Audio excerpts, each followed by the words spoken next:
एवं जहां तक हमारी आवाज जा रही है, मैं सोहन झा आप सभी का क्रांतिकारी अभिनंदन करता हूं, वंदन करता हूं, आप सबको प्रणाम करता हूं। मुझे बहुत खुशी हो रही है कि आप लोगों ने मुझे ये अवसर प्रदान किया है।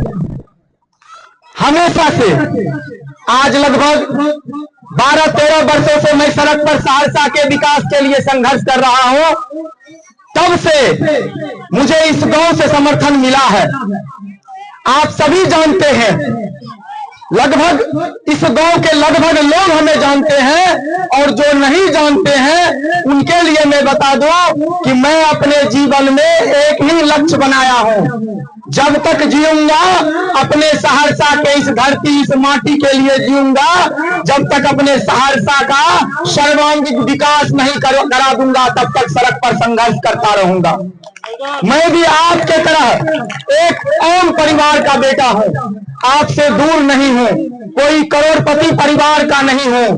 मेरी माँ शिक्षिका थी, वो भी रिटायर कर चुकी है मेरे पापा के जगह पर। मेरे पापा जब मैं 7 साल का था तभी उनका देहांत हो गया था। वो एक ही भाई थे। लेकिन ये ईश्वर की मर्जी है कि मुझे ईश्वर ने चुना, मुझे ईश्वर ने समाज के काम करने के लिए चुना। मैं भले ही आज संघर्ष में कठिनाई भरा रास्ता से गुजर रहा हूं, लेकिन मुझे इस बात पे गर्व भी होता है कि मैं जितना भी कठिनाई भरा रास्ते से गुजरूं, ईश्वर ने मुझे समाज के कल्याण के लिए चुना। आज आप लोग सहरसा में वो जाम की समस्या देखते होंगे।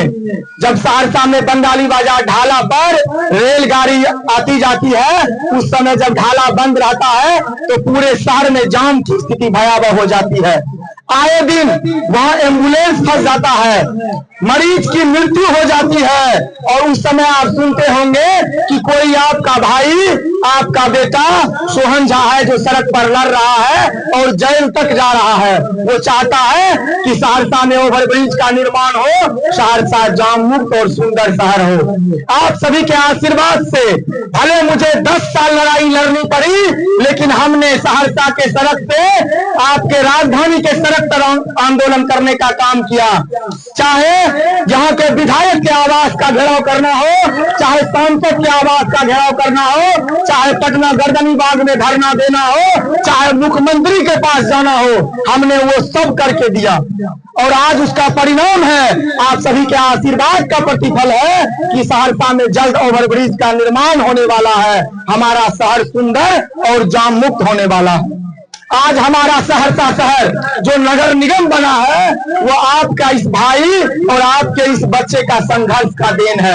आज आपके सहरसा में सरकारी मेडिकल कॉलेज की जो घोषणा हुई है, वो आपके इस भाई और आपके इस बच्चे का संघर्ष का देन है।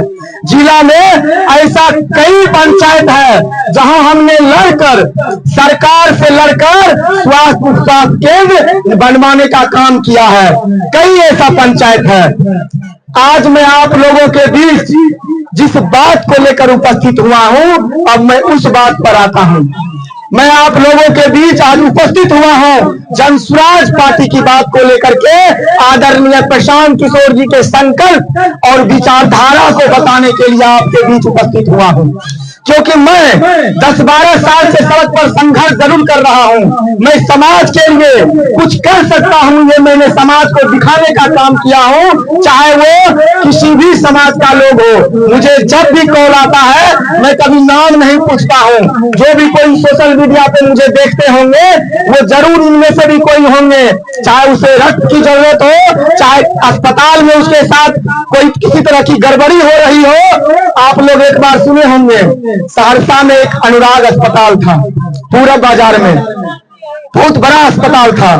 एक शर्मा समाज के रिक्शा चालक थे, उनकी पत्नी को 18 दिन से वो लोग रखे हुआ था और 2.5 लाख का बिल बनाया हुआ था। वो रिक्शा चालक कहां से देता? वो रो रहा था। उस रिक्शा चालक को किसी ने मेरा नंबर दिया, वो मुझे फोन किया। जब मैं उस अस्पताल पहुंचा तो वहां के डॉक्टर गुंडा पाले हुआ था, वो मुझे भी धमकाया कि इस मैटर से बाहर निकल जाइए। और वो लड़ाई सहरसा का बहुत चर्चित लड़ाई था, जिसमें बड़े बड़े विधायक मंत्री अपना हस्तक्षेप किए थे और मुझ पे 3 बार केस करवाया था। और हमने आपके आशीर्वाद से वो लड़ाई लड़ा। उस रिक्शा चालक के पत्नी का बिना कोई पैसा दिए हुए उसे हॉस्पिटल से मुक्त किया और वो डॉक्टर जेल भी गया, अस्पताल में ताला भी लगा। तो मैं आपके लिए लड़ने के लिए हमेशा तैयार हूं, लेकिन आप जागिएगा तब न। मैं तो एक आम परिवार से हूं, मैं कब तक लड़ पाऊंगा? अगर आप नहीं जागिएगा, आप हम जैसे युवक को नहीं पहचानिएगा, हम जैसे युवक को राजनीति में आगे बढ़ाने का काम नहीं कीजिएगा, तो कैसे हम जैसा युवक सड़क पर संघर्ष करेगा? क्योंकि मुझ पर सहरसा के हजारों युवा का नजर है। अगर मैं राजनीति में आगे बढ़ता हूं तो आने वाले पीढ़ी में, चाहे वो एक मजदूर का बेटा क्यों ना हो, वो भी समाज सेवा कर समाज की लड़ाई लड़कर राजनीति में आने के लिए प्रयासरत रहेगा। इस बात को आप लोग याद रख लीजिए। आज हम जैसे युवक को, आज तक आप जिस पार्टी को वोट देते आए हैं, किसे देते आए हैं? या तो भाजपा गठबंधन नीतीश कुमार जी को, या तो महागठबंधन लालू यादव या तेजस्वी जी को। लेकिन आप बताइए, कभी आपका बच्चा या मेरे जैसा बच्चा कितना भी समाज में काम कर ले, कितना भी समाज के लिए त्याग दिखा दे, क्या उसे वो लोग टिकट देने का काम करेगा? कभी नहीं। वो तो करोड़पति को ढूंढता है, एक बिजनेसमैन को ढूंढता है। आज उसका उदाहरण है कि आप देख लीजिए, सहरसा का विधायक पिछले 35 वर्षों में जो भी बना है वो कोई न कोई करोड़पति परिवार से हुआ है। इस बात को आप याद कर लीजिए। हम जैसा कोई समाज के लिए लड़ने वाला साधारण युवक नहीं बना है। लेकिन विधायक बनता कैसे है, इस बात को समझिए। आपके वोट से विधायक बनता है। आप जब किसी को वोट देते हैं उससे विधायक बनता है। लेकिन शर्म कीजिए कि आपके वोट की कीमत वो पार्टी पटना और दिल्ली में बैठ के लगा देता है। इसका मतलब आपका वोट बिका हुआ वोट हो जाता है। आप ऐसे पार्टी को वोट देते हैं। तो प्रशांत किशोर जी इसी बिहार के वासी हैं, इसी बिहार के रोहतास जिला में उनका जन्म हुआ और वो कई सरकार, देश के अलग अलग राज्यों में अलग अलग नेताओं के साथ काम किया, कई मुख्यमंत्री और प्रधानमंत्री बनाने का काम किया।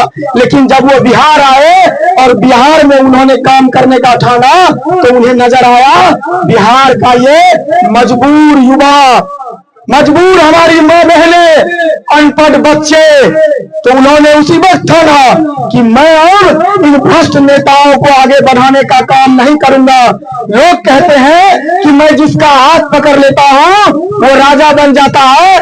उन्होंने संकल्प लिया कि मैं अब इन नेताओं का नहीं, बिहार के आम नागरिकों का हाथ पकड़ूंगा और उसे और उसके बाल बच्चों को राजा बनाने का काम करूंगा। और उन्होंने शुरू किया जन स्वराज अभियान। 3 साल से गांव गांव पैदल चलने का काम किया। सहरसा जिला भी वो आए थे, पैदल चल चल कर इसी तरह माँ बहने भाई हमारे अभिभावकों को इकट्ठा कर उन्हें जगाने का, उन्हें समझाने का काम किया। और वो बताते हैं कि क्यों हालत है आपके इस समाज की, क्यों बिहार की ये दुर्दशा है, क्यों बिहार में आज भी 80% आबादी गरीब है, क्यों बिहार में पिछड़ा अति पिछड़ा समाज आज भी अति पिछड़ा है, क्यों मजदूर का बच्चा आज भी मजदूर बन रहा है। वो बताते हैं कि ये इसलिए हो रहा है क्योंकि आप लोग अपने मत का प्रयोग सही ढंग से नहीं कर रहे हैं। जाति के नाम पर, धर्म के नाम पर आप वोट देकर अपने बच्चों के भविष्य की चिंता ना कर पूरे बिहार की ऐसी बदतर हालत बना दी है। आप लोग अगर इस बात को जान लीजिएगा और प्रशांत किशोर जी के इस मंत्र को सीख लीजिएगा, तो आने वाले समय में आपके बच्चों को अच्छी शिक्षा और रोजगार मिलेगा, आपके समाज से भी गरीबी मिटेगी। प्रशांत किशोर जी बताते हैं कि जब आपका बच्चा अच्छा पढ़ लिख लेगा, आपके बच्चों को इसी बिहार की धरती पर रोजगार मिलेगा, तो निश्चित रूप से आपके घर से गरीबी चली जाएगी। आज मजदूर का बच्चा मजदूर क्यों बन रहा है? क्योंकि वो अशिक्षित रह रहा है। तो प्रशांत किशोर जी जन स्वराज पार्टी के माध्यम से आपके लिए संकल्प लेकर आए हैं और उनका संकल्प है कि आप लोग अगर जन स्वराज पार्टी के स्कूल के बस्ता छाप पर इस बार वोट देंगे और हम जैसे युवक को आगे बढ़ाने का काम करेंगे तो सबसे पहले सरकार बनते ही 1 सप्ताह के अंदर ऐसे जितने भी हमारे भाई लोग हैं जिनका बच्चा गरीबी के कारण सरकारी विद्यालय जाता है और उसे सही शिक्षा नहीं मिल पाता है, वो सरकार बनने के 1 सप्ताह के अंदर अपने आसपास के निजी स्कूल में अपने बच्चों का दाखिला करवाएंगे और उस बच्चे का फीस जन स्वराज पार्टी की सरकार उठाने की काम करेगी। आपका बच्चा कैसे शिक्षित होगा, ये उनका सबसे बड़ा और पहला संकल्प है। और दूसरा संकल्प है कि आप लोग अगर जन स्वराज पार्टी को अपना मत देते हैं, जन स्वराज पार्टी की सरकार बनाते हैं, तो सरकार बनने के 1 साल के अंदर जितने भी हमारे भाई, आपका पति, आपका बच्चा 10-12 हजार के नौकरी के लिए दिल्ली पंजाब हरियाणा में भटक रहा है, उसे कहीं दिल्ली पंजाब हरियाणा में भटकने का जरूरत नहीं पड़ेगा। उसे इसी प्रखंड में, प्रखंड स्तर पर 10-12 हजार का रोजगार मुहैया किया जाएगा और वो अपने परिवार, अपने बीवी, अपने माँ के साथ हंसता हुआ जीवन व्यतीत करेगा। ये प्रशांत किशोर जी का दूसरा वादा है। अब तीसरा बात समझ लीजिए कि 2000 रुपया हर वृद्ध महिला एवं पुरुष को, विकलांग को और विधवा को दिया जाएगा अगर आप लोग जन स्वराज पार्टी की सरकार बनाने का काम करेंगे। आप लोग एक बार बताइएगा और इस बार वो गलती नहीं कीजिएगा। आज तक आप लोग जो किसी को वोट दिए हैं वो बताइए कि क्या आप अपने बच्चों के शिक्षा और रोजगार के लिए वोट दिए हैं कि हम इस विधायक को वोट देंगे तो हमारे बच्चों को अच्छी शिक्षा और मेरे बच्चों को 10-12 हजार का रोजगार मिल जाएगा? बताइए, कोई दिए हैं? तो बताइए कैसे आपके बच्चों को अच्छी शिक्षा मिलेगी? आप जागेंगे नहीं, आप जाति के नाम पर किसी को वोट देने का काम करेंगे तो बताइए आपके बच्चों को अच्छी शिक्षा कैसे मिलेगी? प्रशांत किशोर जी कहते हैं कि अगर आपको एक अच्छा पिता बनना है तो आप लालू यादव जी से सीखिए कि लालू यादव जी 15 साल मुख्यमंत्री रहे, उनकी पत्नी भी मुख्यमंत्री रही, लेकिन उनका बेटा नम्मा पास नहीं है, क्रिकेटर बनने गया वो भी नहीं बन सका। लेकिन लालू यादव जी को इस बात की चिंता है और इस बात की फिक्र है कि कैसे मेरा बेटा बिहार का राजा बनेगा। लेकिन आपका बच्चा रोजगार के लिए दिल्ली पंजाब हरियाणा में भटक रहा है, आपका बच्चा शिक्षा के अभाव में अनपढ़ मजदूर बन रहा है और आपको अपने बच्चों का भविष्य नहीं दिखता है और आप लड़ जाते हैं कि इस बार हम तेजस्वी को मुख्यमंत्री बनाएंगे तो इस बार हम नीतीश कुमार को मुख्यमंत्री बनाएंगे। तो पहले इस बात को आप लोग समझिए और सीखिए कि इस बार नहीं, इस बार आप लोग उसे विधायक चुनिए जो आपके लिए सड़क पर लड़ता हो, चाहे वो किसी समाज का बच्चा हो, चाहे वो गरीब का बच्चा क्यों ना हो, और आप लोग उसे वोट दीजिए जो आपके बच्चों के भविष्य की चिंता कर रहा हो।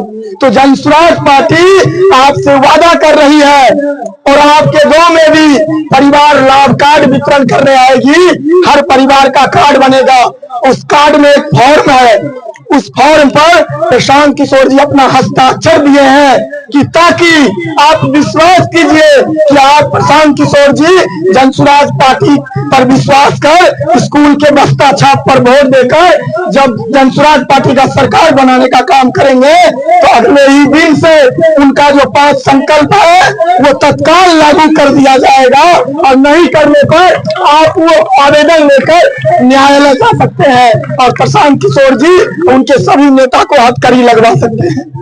ऐसा वादा बिहार में किसी सरकार ने और किसी नेता ने नहीं किया था। तो इस बार मैं आप लोगों से आपके बीच आशीर्वाद मांगने आया हूं। आप लोग मुझे आशीर्वाद देने के लिए तैयार हैं? हाथ उठा के बताइए, क्या आप लोग मुझे आशीर्वाद देने के लिए तैयार है? आप लोग अपना हाथ उठाइए। मैं भी एक गरीब का बच्चा हूँ और मैं भी आपसे वादा करता हूँ कि मैं जान दे दूंगा, लेकिन कभी आपके हक अधिकार की लड़ाई लड़ने से पीछे नहीं हटूंगा। तो आप लोग एक बार हाथ उठा के हमसे वादा कीजिए कि आप लोग इस गरीब का बेटा सोहंजा को समर्थन करेंगे ना, प्रशांत किशोर जी को समर्थन करेंगे ना, जनसुराज पार्टी को। तो याद रखिए कि जब भी 2 बजे रात को भी अगर किसी अस्पताल में, थाना में, कहीं भी आपका इस भाई, आपके इस बेटा का जरूरत पड़े तो बेहिचक आप मुझे फोन कीजिए। मैं बचपन से खड़ा रहा हूं और जब तक इस धरती पर हूं आपके लिए खड़ा रहूंगा।